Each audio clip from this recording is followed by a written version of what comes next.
నమస్తే, welcome to big TV. ఎవరైనా చిన్నపిల్లలు భగవద్గీత శ్లోకాలు చెప్తూ ఉంటే ఎంత ముచ్చట అనిపిస్తుందో కదా. కానీ ఈ అమ్మాయి మాత్రం 51 నిమిషాలలో 700 శ్లోకాలు ఊపిరి తీసుకోకుండా కూడా చెప్పగలదు. ఆ అమ్మాయి ఎవరో కాదు, ఇప్పుడు మనతో పాటు ఉన్నారు. ఆ అమ్మాయితో చిన్న చిట్ చాట్ చేద్దాం. హాయ్ నాన్న, నీ పేరు? తులసి సహస్ర. తులసి సహస్ర. ఏ క్లాస్ చదువుతున్నావు అసలు? 8th class. నీకు 12 ఇయర్సేనా? ఎందుకంటే 12 ఇయర్స్లో 700 శ్లోకాలు అంటే నాట్ ఏ ఈజీ అసలు. ఎలా నేర్చుకున్నావు ఏంటి? ఫస్ట్ నాకు చిన్నప్పటి నుంచి శ్లోకాలు బాగా వచ్చు. తర్వాత మా పేరెంట్స్ 6th క్లాస్ నుంచి వేరే స్కూల్లో జాయిన్ చేశారు. అక్కడ భగవద్గీత 6th నుంచి. నేర్పించారు. నేను 7th నుంచి స్టార్ట్ చేశాను నేర్చుకో. Okay, 7th class. ఓన్లీ 1 ఇయరే. 1 ఇయరే పట్టింది. అంటే ఆ 1 ఇయర్‌లో కూడా అటువైపు ఎగ్జామ్స్, ఇటు నువ్వు డాన్సర్‌వి కూడా అని చెప్పి ఇందాక మీ ఫాదర్ చెప్పారు. డాన్స్, ఈ శ్లోకాలు ఎలా మేనేజ్ చేస్తావు అసలు ఇవన్నీ? మార్నింగ్ బ్రీతింగ్ ఎక్సర్సైజ్ చేస్తా. దానివల్ల కాన్సంట్రేషన్ వస్తుంది. తర్వాత మెడిటేషన్. తర్వాత స్కూల్ నుంచి వచ్చిన తర్వాత డాన్స్ క్లాస్కి వెళ్తా. తర్వాత కొద్దిసేపు భగవద్గీత చదివి డిన్నర్ చేసి పడుకుంటాను. ఓకే, అంటే బిజీ షెడ్యూల్ అనుకుంటాను ఇది, నాకు తెలిసినంత వరకు కదా. సో అంటే పొద్దున 5 నుంచి 10 వరకు హడావిడిగా ఉంటుంది కదా. నిద్ర రాదా నీకు మధ్య మధ్యలో? వస్తుంది. Morning 5కే లేస్తావా daily? 5:30 అలాగా. అంటే మార్నింగ్ తొందరగా లేవాలంటే మాకైతే ఇబ్బంది. మరి నువ్వు రోజు మార్నింగ్ లేస్తున్నావు కదా, ఇబ్బంది అనిపించట్లేదా? అలవాటు అయిపోయిందా స్టార్టింగ్ నుంచి? కొన్ని రోజులు లేచేదాన్ని కాదు, ఇబ్బంది పడేదాన్ని. తర్వాత అలవాటైపోయింది. ఓకే, ఏమనేవాళ్ళు మమ్మీ డాడీ? అంటే లెగకుండా కొంచెం పడుకుంటాను అన్నప్పుడు ఓకే సరే పడుకొని అనేవాళ్ళ, లేకపోతే బలవంతంగా లేపేవాళ్ళ? ఒక 5 మినిట్స్ పడుకోమని మళ్ళీ లేపేవాడు. ఓకే, అంటే 7th నుంచి కదా. సో ఎలా అనిపించేది అంతా కూడా అటువైపు? అంటే శ్లోకాలు నేర్చుకోవడం అంటే ఈజీ కాదు కాబట్టి స్టార్టింగ్ నుంచి కూడా పదాలు నాలుక తిరగటం కానీ ఇవన్నీ కూడా ఇబ్బంది అనిపించేదా బాగా నీకు? ఒక 1 మంత్ వరకు అలాగే ఉంది. తర్వాత టీచర్ సపోర్ట్ చేశారు. ఇంకా పేరెంట్స్ ఇంట్లో నేర్పించడం వల్ల అలవాటైపోయింది. అంటే ఇంట్లో ఎలాంటి వెదర్ ఉండేది నీకు? అంటే శ్లోకాల మీద పట్టు ఉందా ఫాదర్‌కి, మదర్‌కి? చిన్నప్పటి నుంచి కూడా నువ్వు అదే వెదర్‌లో పెరిగావు, వాతావరణంలో. సో ఎలా అనిపించింది? ఎందుకంటే తమ్ముడు కూడా ఉన్నాడు నీకు. సో మధ్య మధ్యలో తమ్ముడిని కూడా చూసుకోవాలి, ఆడుకోవాలి కాబట్టి ఎలా మేనేజ్ చేస్తున్నావు? వాళ్ళు హోంవర్క్ చేసుకునే టైంలో, వాళ్ళు లేనప్పుడు ఆడుకోవడానికి వెళ్ళే టైంలో అమ్మ నాకు నేర్పించేది ఏదైనా డౌట్ వస్తే. 1 ఇయర్ నుంచి నేర్చుకుంటున్నావు కదా. ఈ 700 శ్లోకాలు అనేవి అసలు ఎప్పుడు ఫోకస్ పెట్టావు వాటి మీద? అంటే ఆల్రెడీ 53 మినిట్స్ ఆల్రెడీ వేరే వాళ్ళు ఇచ్చేసారు కాబట్టి దాన్ని బ్రేక్ చేయడానికా, లేకపోతే నువ్వు ఆల్రెడీ అది నేర్చుకున్నావు కాబట్టి దాన్ని కంటిన్యూ చేయాలనుకున్నావా? ఫస్ట్ నాకు దీని గురించి తెలియదు. భగవద్గీత నేర్చుకున్న తర్వాత మా మామయ్య చెప్పారు, ఇలా ఏమని చెప్పారు? వరల్డ్ బుక్ ఆఫ్ రికార్డ్స్కి ట్రై చేద్దామని. అప్పుడు 6 మంత్స్ నుంచి ట్రై చేస్తున్నాం. ఓకే, అప్పుడు 6 మంత్స్ నుంచి. ఓకే. ఎగ్జామ్స్ అవి ఉండడం వల్ల మధ్యలో కొన్ని కాంపిటీషన్స్ ఉండడం వల్ల లేట్ అయింది. లేదంటే 3 మంత్స్ లోపు అయిపోయేది. ఓహ్! లేదంటే 3 మంత్స్‌కే అయిపోయేది. అటువైపు ఎగ్జామ్స్ అండ్ అందులో నువ్వు 2, 3 చోట్ల కూడా ఈ శ్లోకాలకి సంబంధించి పర్ఫార్మెన్స్ ఇచ్చావంటూ కూడా మీ పేరెంట్స్ చెప్పారు. సో ఎక్కడెక్కడ ఇచ్చావు? శృంగేరి పీఠంలో, ఇంకా కంచి కామకోటి పీఠంలో, ఇంకా దత్తపీఠం దగ్గర ఇచ్చాను. ఎలా అనిపించిందంటే అక్కడ పెద్ద పెద్ద పీఠాధిపతులు ఉంటూ ఉంటారు కదా. సో వాళ్ళ ముందు నువ్వు ఆ పర్ఫార్మ్ చేయడానికి అసలు ఎలా అనిపించింది? భయం అనిపించలేదా? ఫస్ట్ భయం వేసింది. తర్వాత కొంచెం వాళ్ళు పర్లేదు చెప్పని కొంచెం మోటివేట్ చేశారు. తర్వాత భయం లేకుండా చెప్పాను. భయం అనిపించలేదు మొత్తానికి. సో చాలా దగ్గర ఇచ్చావు కదా, ఈ 3 కాకుండా. సో అంటే నలుగురిలో చెప్పడం వేరు, 40 మంది ముందు చెప్పడం వేరు కదా. సో వాళ్ళ దగ్గర నుంచి ఎలా అనిపించేది స్టార్టింగ్ నుంచి కూడా? స్టార్టింగ్ చిన్న చిన్న కాంపిటీషన్స్కి వెళ్ళేదాన్ని. మా స్కూల్ లెవెల్, డిస్ట్రిక్ట్ లెవెల్ అలాగా. దాంతో నాకు పెద్ద పెద్ద కాంపిటీషన్స్ అలవాటయ్యాయి కొంచెం అవి వెళ్ళడం వల్ల. అందుకని కొంచెం టైం తీసుకొని పెద్ద పెద్ద వాటికి పంపించారు మా మేడం. ఓకే, అంటే నువ్వు ఇప్పుడు 8th క్లాస్ కదా. ఇటు స్కూల్ అలాగే శ్లోకాలు 2 కూడా కొంచెం కాంపిటీషన్ లాగా ఉంటుందని చెప్పొచ్చు. ఎందుకంటే ఎగ్జామ్స్ ఉంటాయి అన్నీ కాబట్టి శ్లోకాలు కూడా మనం డైలీ ప్రాక్టీస్ చేస్తే కానీ దాని మీద పట్టు రాదు మనకి. మరి ఎలా ఈ రెండింటిని ఎలా బ్యాలెన్స్ చేసావు ఫస్ట్? స్కూల్ 3:45కి అయిపోతుంది. అప్పుడు 3:45 నుంచి 4:30 వరకు క్లాస్. కానీ నేను 5 వరకు ఉండేదాన్ని. ఓకే, అంటే అందరు వెళ్ళిపోయిన తర్వాత నేను కూర్చొని చదువుకునేదాన్ని. రోజుకి 5 to 10 శ్లోకాస్ నేర్చుకునేదాన్ని. 5 to 10 అంటే రోజుకి 5 to 10 అన్నావు కదా. ఆ 5 to 10 ఏమైనా చెప్పగలవా ఇప్పుడు? అథ ప్రథమోధ్యాయః అర్జున విషాదయోగః ధృతరాష్ట్ర ఉవాచ ధర్మక్షేత్రే కురుక్షేత్రే సమవేతాయుయుత్సవః మామకాః పాండవాశ్చైవ కిమకుర్వత సంజయ. సంజయ ఉవాచ దృష్ట్వా తు పాండవానీకం వ్యూఢం దుర్యోధనస్తథా ఆచార్యముపసంగమ్య రాజా వచనమబ్రవీత్. పశ్యైతాం పాండుపుత్రాణం ఆచార్యమహతీం చ ముం వ్యూఢాం ద్రుపదపుత్రేణ తవ శిష్యేన ధీమతా.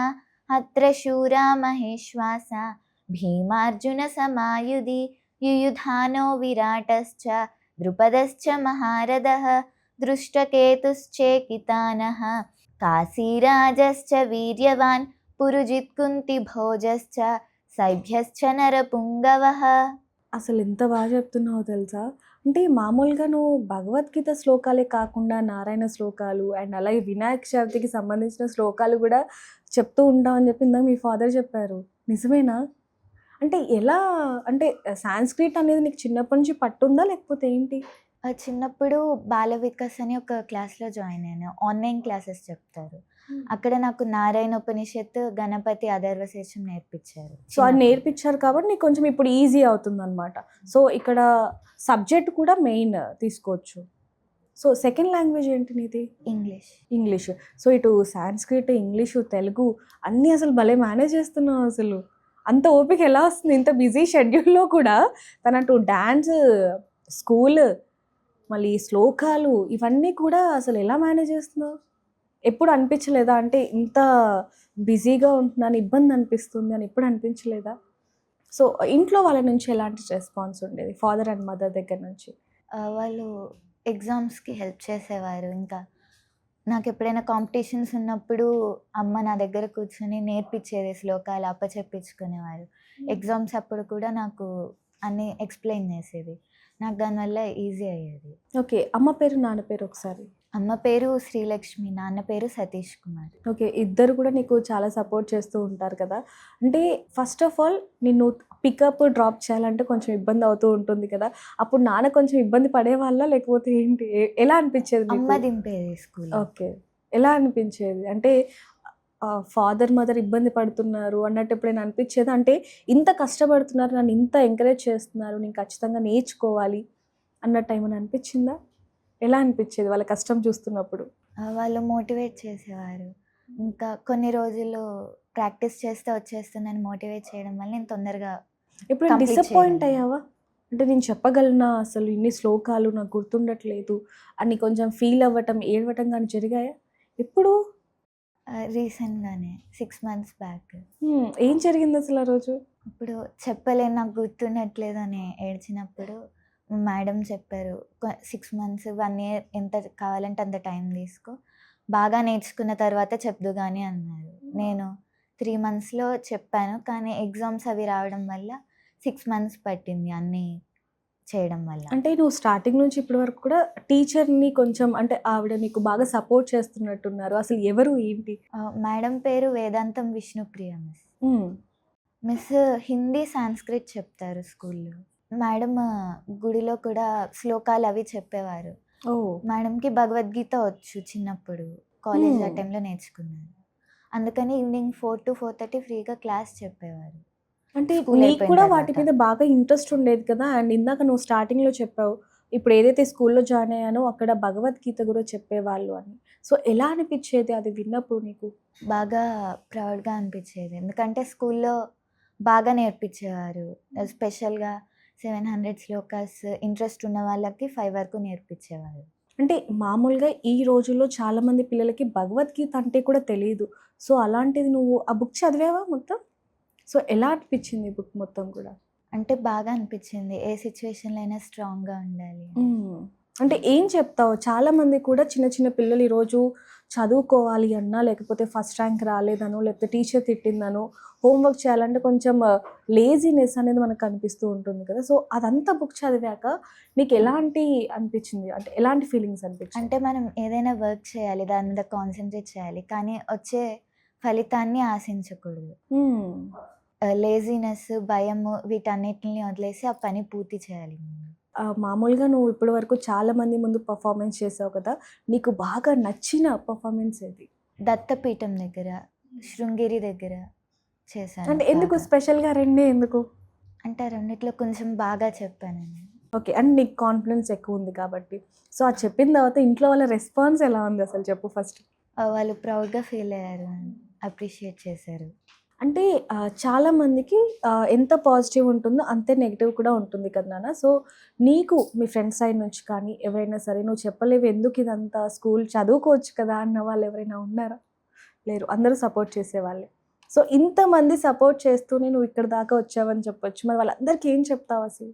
థ్యాంక్స్. మీ ఫ్రెండ్స్‌కి ఏం చెప్తావు చెప్పు ఫస్ట్ కెమెరాని చూసి? మా ఫ్రెండ్స్ ఎప్పుడు స్కూల్లో నాకు ఏదైనా నేను ఒకరోజు రానప్పుడు, భగవద్గీత ఉన్నప్పుడు వాళ్ళు నాకు నోట్స్ పెట్టేవారు. ఇంకా నేను రాసుకోలేనప్పుడు వాళ్ళు నాకు నోట్స్ రాసి ఇచ్చేవారు. టీచర్‌కి తెలుసా ఆ విషయం? తెలుసా? ఓకే. టీచర్ పర్మిషన్ తీసుకొని రాసేవారు. ఏదైనా అర్థం కాకపోతే చెప్పేవారు. First world book of the record కొట్టావు. అది కూడా 51 మినిట్స్‌లో. అది ఎలా అనిపిస్తుంది? చాలా ప్రౌడ్‌గా కదా! సో, దాని గురించి ఏం చెప్తావు నువ్వు? అంటే ఫస్ట్ చెప్పలేనేమో అనుకున్నాను. కానీ దాని తర్వాత అందరూ సపోర్ట్ చేసి, అందరూ నాకు నేర్పించి, మా మేడం కూడా రోజు నాకు స్పెషల్‌గా తీసుకొని నేర్పించేవారు. అందుకని ఈజీగా నాకు అయిపోయింది. ప్రౌడ్‌గా ఫీల్ అవుతున్నాను. సో, తమ్ముడికి ఇప్పుడు ఎంత ఏజ్? అరౌండ్ 9 ఇయర్స్ ఉండే. 9 ఇయర్స్. సో, తమ్ముడికి నేర్పిస్తూ ఉంటావా? లేకపోతే ఇద్దరు కూడా డిషుం డిషుం కొట్లాడుతూ ఉంటారా? కొట్టుకుంటాం. కానీ కొట్టుకుంటారా? అప్పుడప్పుడు నేర్పిస్తాను. ఎందుకు చిన్న పిల్లోడు కదా! నువ్వు చూసుకోవాలి కదా! అప్పుడప్పుడు వాడికి ఇంట్రెస్ట్ ఉన్నప్పుడు నేర్పించమని అడుగుతాడు. అప్పుడు నేను ఒక 2, 3 శ్లోకాస్ చెప్తాను. వాడు అవి నేర్చుకొని నాకు తర్వాత రోజు చూడకుండా చెప్తాడు. ఓహ్! తమ్ముడు కూడా చెప్తాడా? ఓకే. అంటే స్టడీ విషయానికి వస్తే అక్కడ సబ్జెక్ట్స్ ఉంటాయి కదా! మరి స్కూల్‌లో స్టడీ ఎలా ఉంది మరి? బానే చదువుతాను. అటువైపు అసలు దేన్ని వదలట్లేదుగా. ఇటు శ్లోకాలో ఫస్ట్ ఉన్నావు, స్టడీస్‌లో ఫస్ట్ ఉన్నావు. ఇదంతా కూడా అసలు మామూలుగా లేదు. బిజీ షెడ్యూల్ అయిపోయింది నీది. ఇందాక చెప్పినట్టు చాలా బిజీ షెడ్యూల్ కదా! ఇటువైపు డాన్స్, స్కూల్, శ్లోకాలు ఇవి కాకుండా నీకు బాగా ఇంట్రెస్ట్ అనిపించేవి ఏవైనా ఉన్నాయా? ఆర్ట్ అండ్ క్రాఫ్ట్ ఖాళీగా ఓహ్! ఉన్నప్పుడు అసలు ఏం ఖాళీగా పని ఉంటావా నువ్వు? సండేస్ ఆ టైంలో ఓకే. హ్మ్. డ్రాయింగ్స్ వేసేదాన్ని, క్రాఫ్ట్స్ చేసేదాన్ని, హ్మ్. డెకరేషన్ అంటే ఐటెమ్స్. దాని మీద ఇంట్రెస్ట్ ఎలా వచ్చిందసలు? అంటే మామూలుగా మాకు స్కూల్లో ఆర్ట్ అండ్ క్రాఫ్ట్ క్లాస్ ఉండేది. నేర్పిస్తుంటారు. అక్కడ నేర్పిస్తారు.